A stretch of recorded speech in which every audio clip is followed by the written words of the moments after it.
ధర్మస్థలం అంటే భక్తి, విశ్వాసం, సనాతన ధర్మానికి ప్రతీక.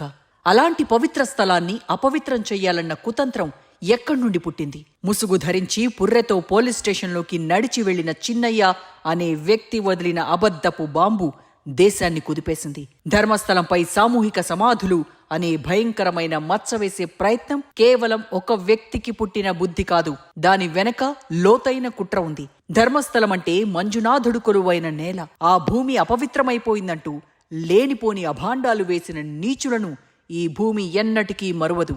వాడు ఎంతటి వాడైనా సరే. సనాతన ధర్మానికి చిరునామాగా నిలిచే భారత భూమిపై మంజునాథుడు కొలువైన ధర్మస్థలుడు ఇలాంటి వికృత వేషాలు వేసునోడి భరతం పట్టాలి, చీల్చి చెండాడాలి. వారి వెనక ఉన్న లక్ష్యాలను, అసలు ఉద్దేశాలను పటాపంచలు చేయాలి. హిందుత్వం అంటే చిన్న చూపు చూసే పోరంబోకులకు కర్రుగాల్చి వాత పెట్టాలి. సమాజాన్ని ఇంతటి విష ప్రచారంతో ధ్వంసం చేసిన కుట్రదారులకు పుట్టగతులు లేకుండా చేయాలి. ఇలాంటి దుష్ప్రచారం మరోసారి చెయ్యకుండా జాగ్రత్తలు తీసుకోవాలి. అంతేకాదు, ఇలాంటి నీచులను, వారి వెనక ఉన్న ఉద్దేశాలను, లక్ష్యాలను చిదిమి పారేయాలి. అంతేకాదు, న్యాయస్థానం ముందు నిలబెట్టి మరోసారి ఇలాంటి చర్యలు చేపట్టిన అధములను, నికృష్టులకు క్యాపిటల్ పనిష్మెంట్ ఇవ్వాలి. అప్పుడు మాత్రమే హిందూ సంస్కృతి ఆరాధకులకు శాంతి లభిస్తుంది, ప్రశాంతత లభిస్తుంది. ఇన్నాళ్లు పడిన వేదనకు ఉపశమనం లభిస్తుంది. చెరపకురా చెడేవు అన్న నానుడి నిజం కావాలి. దేవుడు చేసిన మనుషుల్లారా, మనుషులు చేసిన దేవుళ్లారా, వినండి మనుషుల గోల, కనండి దేవుడి లీల అంటూ చాన్నాళ్ల క్రితమే ఓ సినీ కవి సమాజంలోని దారిద్ర్యాలను ఎండగట్టారు. ముసుగు ధరించిన ఓ వ్యక్తి పుర్రెను చేతపట్టుకుని ఇక్కడే శవాల గుట్ట ఉందంటూ కాకమ్మ కబుర్లు చెప్పి ప్రపంచ దేశాల్లో హిందూ మతాన్ని అపహాస్యం చేశాడు. హిందూ సంస్కృతిపై మాయని మచ్చ వేశాడు. ఈ మొత్తం వ్యవహారం వెనుక ఏదో కుట్ర మాత్రం ఉంది. అది మాస్క్ మ్యాన్ అరెస్టుతో బట్టబయలైంది. సామూహిక శవాల సమాధి వాదన అర్ధరహితమని తేలింది. కర్ణాటక పోలీసుల ప్రత్యేక దర్యాప్తు బృందం ఇప్పుడు ఈ కుట్రను ఛేదించడానికి రేయింబవళ్లు కష్టపడుతోంది.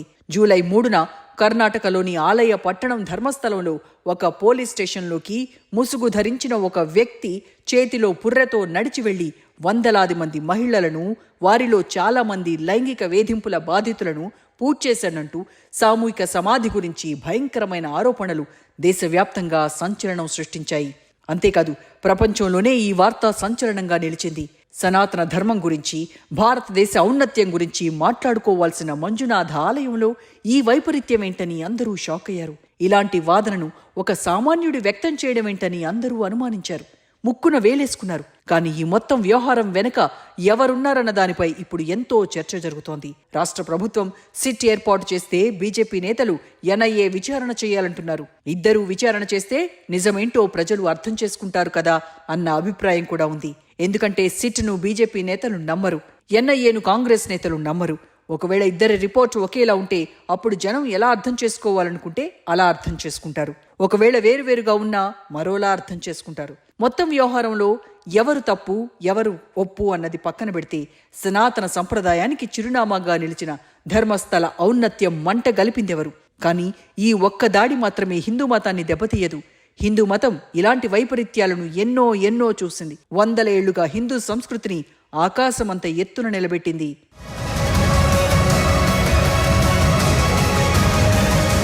సిఎన్ చిన్నయ్యగా గుర్తించిన ఆ వ్యక్తి 1990-2000 మధ్య మృతదేహాలను పూజ చేశానని, నాడు చేసిన తప్పు నేడు అపరాధ భావనతో బతకలేక మొత్తం వ్యవహారాన్ని చెప్పేందుకు పోలీసులను ఆశ్రయించానని చెప్పుకొచ్చాడు. దశాబ్దాలుగా యువతుల అదృశ్యంపై క్రూరమైన ఆరోపణలు ధర్మస్థల టౌన్ను ఉక్కిరిబిక్కిరి చేశాయి. శివనామ స్మరణతో మార్మోగే దేవభూమిలో చావు కేకల కలవరింతలు పలవరించాయి. ధర్మస్థల అంశాన్ని జాతీయ స్థాయిలో వెలుగులోకి తెచ్చారు. అది కూడా లేని అంశాన్ని సృష్టించటం కోసం. దారుణమైన వార్త మలుపులతో నిండిపోయింది.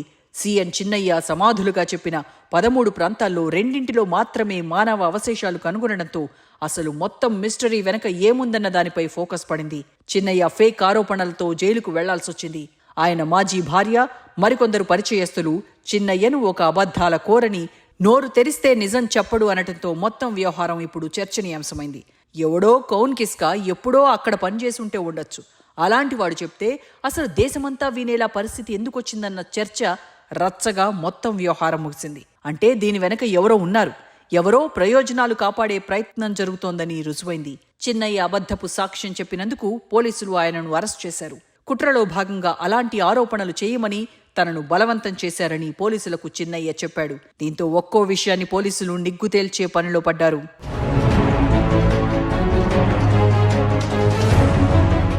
ఆలయ పట్టణంలో జరిగిన రహస్య అదృశ్యాల ఆరోపణలను ఉపయోగించుకునేందుకు ప్రయత్నించిన ఈ కుట్రను ఛేదించడానికి కర్ణాటక పోలీసుల ప్రత్యేక దర్యాప్తు బృందం ఇప్పుడు వేగంగా విచారణ జరుపుతోంది. కాంగ్రెస్ ప్రభుత్వం ఆలయ పవిత్రతను కించపరుస్తోందని బీజేపీ ఆరోపిస్తూ జాతీయ దర్యాప్తు సంస్థ దర్యాప్తును డిమాండ్ చేయడంతో రాజకీయ సునామీకి కారణమైంది. కేంద్ర సంస్థ దర్యాప్తు సంస్థలైన సీబీఐ లాంటి సంస్థల విచారణ అవసరం ఏమీ లేదని, ఈ విషయాన్ని ఎన్ఐఏ బాగానే హ్యాండిల్ చేయగలదని బీజేపీ నేతలు చెబుతున్నారు. ముసుగు ధరించిన వ్యక్తి చేసిన క్రూరమైన ఆరోపణలు పూర్తిస్థాయి దర్యాప్తును ఎలా ప్రేరేపించాయో అర్థం చేసుకోవడానికి ఆలయ పట్టణం చరిత్ర, దాని రహస్య అదృశ్యాల విషయంలో ఎన్నో పరిష్కారం కాని ప్రశ్నలను పరిశీలించాలి.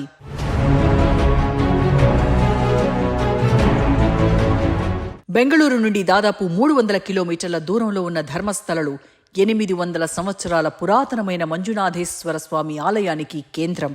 ఈ ఆలయం ఎంతో ప్రత్యేకమైనది. ఎందుకంటే దాని పూజారులు వైష్ణవ బ్రాహ్మణులు. ఒక జైన కుటుంబం ఆలయ పరిపాలన బాధ్యతలు నిర్వహిస్తుంది.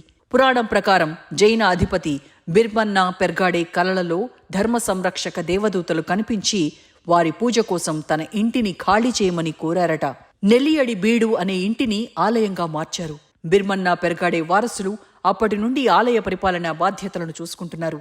ప్రతి తరంలో కుటుంబంలో అందరికంటే పెద్దవాడు ధర్మ అధికారి అని పిలువబడే ప్రధాన నిర్వాహకుడిగా ఉంటాడు. హెగ్గడే అనే బిరుదును స్వీకరిస్తాడు. ప్రస్తుత ధర్మాధికారి వీరేంద్ర హెగ్గడే 76 ఏళ్ల ఆయనను కేంద్ర ప్రభుత్వం రాజ్యసభకు నామినేట్ చేసింది. వీరేంద్ర హెగ్గడే అనేక సంస్థలను నడిపే ఎస్డీఎం విద్యా సంఘానికి నేతృత్వం వహిస్తున్నాడు. అధికారంలో ఎవరున్నా సరే మంజునాథ ఆలయం విషయంలో జోక్యం చేసుకోకపోవడం విశేషం. ఆలయ పాలక మండలికి నచ్చిన విధంగా నిర్ణయాలు తీసుకునేందుకు పూర్తి స్వేచ్ఛను తరతరాలుగా ప్రభుత్వాలు అనుమతించాయి. కమిటీ సభ్యులు సైతం ఎవరు ప్రభుత్వంలోకొచ్చినా అందరితోనూ సఖ్యతగా ఉండటం దశాబ్దాలుగా కొనసాగుతోంది.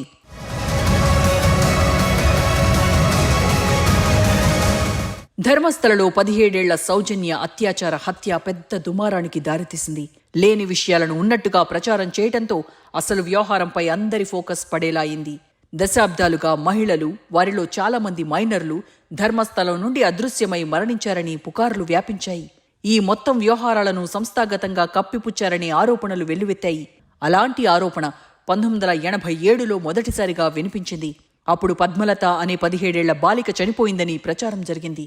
ఆమె కుటుంబం పద్మలతది అత్యాచారం, హత్య అంటూ ఆరోపించింది. కానీ ఆ కేసుకు ముగింపు లభించలేదు, పరిష్కారం దొరకలేదు. జాతీయ స్థాయిలో ముఖ్యాంశాలుగా నిలిచిన మరో కేసు 2012లో 17 ఏళ్ల సౌజన్యపై అత్యాచారం ఘటన. ఆమె అదృశ్యమైన ఒకరోజు తర్వాత ఆమె శరీరం అటవీ ప్రాంతంలో కనుగొన్నారు. ఆమె బట్టలు చిరిగిపోయాయి. ఈ కేసును మొదట రాష్ట్ర పోలీసులు దర్యాప్తు చేసి తర్వాత సీబీఐకి అప్పగించారు. ప్రధాన నిందితుడు సంతోష్ రావును 2023లో ఆధారాలు లేకపోవడంతో నిర్దోషిగా విడుదల చేశారు. గతేడాది కర్ణాటక హైకోర్టు ఈ మొత్తం వ్యవహారంపై కొత్త దర్యాప్తు వల్ల ఎలాంటి ప్రయోజనం ఉండదని చెబుతూ పిటిషన్దారుల అభ్యర్థనను తిరస్కరించింది. ఆసక్తికరమైన విషయం ఏంటంటే, తాజా వివాదం మధ్య సుజాత భట్ అనే మహిళ తన 19 ఏళ్ల కుమార్తె అనన్య ధర్మస్థల కళాశాల పర్యటనలో కనిపించకుండా పోయిందంటూ ఫిర్యాదుతో మీడియా ముందుకు వచ్చి సంచలన ఆరోపణలు చేసింది. దీంతో ఒక్కసారిగా ధర్మస్థలపై అందరి ఫోకస్ పడింది.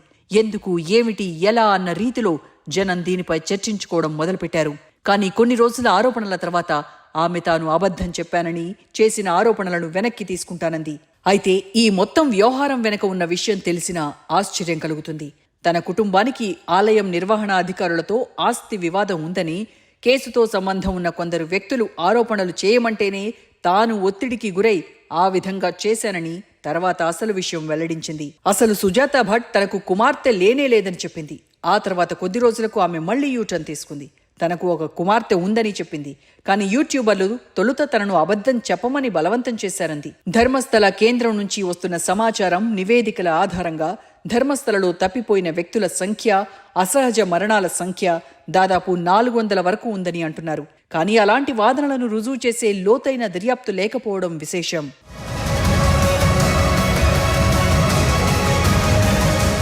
ధర్మస్థల సంచలనం కావడానికి వందల కొద్దీ శవాలను పాతిపెట్టారని, ఎక్కువగా అత్యాచారం చేసి చంపేశారన్నట్టుగా ప్రచారం జరిగింది. సామూహిక సమాధి చేశారన్న వాదనను తెరపైకి తెచ్చిన చిన్నయ్య ఎవరి వల్ల తానీ పనిచేశాడో చెప్పడంతో ఇప్పుడు సిట్ దర్యాప్తు ఆ దిశగా ముందుకు సాగుతోంది. ఈ భయంకరమైన ఆరోపణల వెనక కుట్రదారుపై ఫోకస్ పడింది. కర్ణాటక పోలీసు వర్గాల సమాచారం ప్రకారం ఈ కుట్ర నెలల తరబడి జరిగింది. ఒక బృందం ఢిల్లీకి వెళ్లి సుప్రీంకోర్టు న్యాయవాదులను కలిసి మార్చిలో పిటిషన్ దాఖలు చేసింది. ఈ పిటిషన్లో చిన్నయ్య తర్వాత పోలీస్ స్టేషన్కు తీసుకెళ్లిన పుర్రెబొమ్మ ఫోటో కూడా ఉండటం విశేషం. సుప్రీంకోర్టు ఈ పిటిషన్ను స్వీకరించడానికి నిరాకరించింది. పిటిషనర్లను కర్ణాటక కోర్టును ఆశ్రయించమని ఆదేశించింది. పుర్రెతో పోలీస్ స్టేషన్కు వెళ్లి సాక్షుల రక్షణ కోరే ముందు చిన్నయ్య సామూహిక ఖననాల గురించి, తన వాదనల గురించి యూట్యూబర్ల బృందానికి ఇంటర్వ్యూలు ఇచ్చాడని కూడా విచారణలో తేలింది. కానీ ఈ వీడియోలను ప్రసారం చేయడం సాధ్యం కాలేదు. ఎందుకంటే పోలీసుల వద్ద రక్షణలో ఉంచడంతో వీడియోలన్నీ కూడా అలాగే ప్రసారం కాకుండా ఆగిపోయాయి. ఆసక్తికరంగా వీడియోలలో ముసుగు బయటపడింది. ఒక నెల క్రితం విజిల్ బ్లోయర్గా ప్రశంసించిన 45 ఏళ్ల వ్యక్తికి అతని గుర్తింపును రక్షించుకోవాలన్న ఉద్దేశం లేనట్టుగా తేలింది. అయితే ఇప్పుడు కేసు మరో మలుపు తీసుకుంటున్న తరుణంలో చిన్నయ్య మోసుకొచ్చిన పుర్రె చుట్టూ కొత్త ప్రశ్నలు వెలుగు చూస్తున్నాయి. చిన్నయ్య దానిని ఎక్కడి నుండి పొందాడనే దానిపై విరుద్ధమైన సమాధానాలు చెప్పాడు. అది ధర్మస్థలం నుండి కాదని దర్యాప్తు అధికారులు అనుమానిస్తున్నారు. పుర్రె ఎక్కడిది, ఎవరిదన్న దానిపై ఫోరెన్సిక్ నివేదిక కోసం పోలీసులు ఎదురుచూస్తున్నారు. ఈ కేసుతో సంబంధం ఉన్న మరికొందరు వ్యక్తులను ప్రశ్నించడానికి సిట్ ఇప్పుడు సన్నాహాలు చేస్తోంది. వారి వివరణలు సంతృప్తికరంగా లేవని తేలితే మరిన్ని అరెస్టులు జరిగే అవకాశం కూడా ఉంది. కుట్రదారులు సామూహిక సమాధి సిద్ధాంతాన్ని రూపొందించడానికి ధర్మస్థలంలో అదృశ్యాల మిస్టరీని తమకు అనుకూలంగా మలుచుకున్నారని తేలింది. ఆలయం చుట్టూ ఉన్న రహస్యాన్ని తాము బయటకు తీసుకొస్తున్నామన్న భావన కూడా కలిగించారు.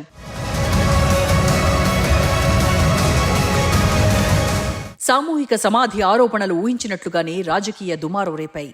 ఆలయాన్ని కించపరిచే కుట్రగా పేర్కొంటూ ప్రతిపక్ష బీజేపీ ధర్మస్థలానికి మార్చ్ నిర్వహించింది. బీజేపీ ఎంపీ తేజస్వి సూర్య ధర్మస్థల వ్యవస్థీకృత కుట్రకు బాధితురాలని విచారం వ్యక్తం చేశారు. ఆయన సీబీఐ దర్యాప్తుకు డిమాండ్ చేశారు. అయితే రాష్ట్ర పోలీసుల దర్యాప్తు కొనసాగుతున్న సమయంలో సిట్ దర్యాప్తు జరుగుతోంది. సీబీఐ విచారణ అక్కర్లేదన్న భావనను కాంగ్రెస్ సర్కార్ వ్యక్తం చేసింది. రాష్ట్ర హోంమంత్రి జి పరమేశ్వర నిజం బయటకు రావాలని సిట్ క్షుణ్ణంగా దర్యాప్తు చేస్తోందన్నారు. కేసు విచారణ చేయగల సామర్థ్యం సిట్కుందని, దాని పనిని అంకిత భావంతో చేస్తుందని నమ్ముతున్నానని పరమేశ్వర అన్నారు. కేసు విచారణ కోసం ఎన్ఐఏ దర్యాప్తు అవసరం లేదని, ఈ విషయాన్ని సీనియర్ పోలీసు అధికారులు ఎంతో జాగ్రత్తగా దర్యాప్తు చేస్తున్నారని వివరించారు. ఆసక్తికరమైన విషయం ఏంటంటే మరో కేబినెట్ మంత్రి సతీష్ జార్కిహోళ్లి ఎన్ఐఏ దర్యాప్తును స్వాగతించారు. ఎవరైనా ఉద్దేశపూర్వకంగా దీన్ని చేశారా లేదా అన్నది తేలాలన్నారు. కేసు విషయంలో కంప్లీట్ దర్యాప్తు అవసరమన్నారు. రాష్ట్రం మొత్తం కేసుపై దృష్టి సారించిందన్నారు. అయితే అందరికీ స్పష్టత రావాలంటే ఎన్ఐఏ లేదా అంతకంటే ఉన్నత దర్యాప్తు అయినా చేయొచ్చన్నారు. కాంగ్రెస్ ప్రభుత్వానికి కేసు విచారణకు సంబంధించి ఎలాంటి సమస్య లేదన్నారు. ఇంతలో ఆలయ పాలక మండలి సిట్ దర్యాప్తును స్వాగతించింది. మొత్తం పరిణామాల నేపథ్యంలో సత్యం ప్రజలందరికీ తెలియాలన్నదే తమ ఉద్దేశమని ఆలయ ప్రతినిధి కె పార్శ్వనాథ్ జైన్ అన్నారు. అందువల్ల సిట్ ఈ కేసులో అత్యున్నత స్థాయి దర్యాప్తును నిర్వహించి వాస్తవాలను వెలుగులోకి తీసుకురావాలని వారు కోరుకుంటున్నారు. ధర్మస్థల సీరియల్ కిల్లింగ్ వ్యవహారంలో మిస్టరీ వీడింది. ధర్మస్థల ఆలయ పవిత్రతను దెబ్బతీసేందుకు కొందరు చేసిన కుట్ర గుట్టు రట్టయింది. మంజునాథుడి ఆలయంలో మహాపాపం జరిగిందని తాజాగా రుజువవుతోంది. ఒక వ్యక్తి అబద్ధం భారత సనాతన సంస్కృతిని కుదిపేస్తుందా? కాదు. హిందూ సంస్కృతి శతాబ్దాల దాడులను తట్టుకుని నిలిచింది. ధర్మస్థల దుష్ప్రచారంలో ఆహుతి కాదు, కాబోదు. సత్యం వెలుగులోకొస్తే మంజునాథుని నేల మరింత పవిత్రమవుతుంది. ఈ కుట్ర వెనుక ఉన్న నిజమైన ముఖాలు బయటపడి శిక్షించబడినప్పుడే చెరపకురా చెడేవన్న నానుడి నిజమవుతుంది.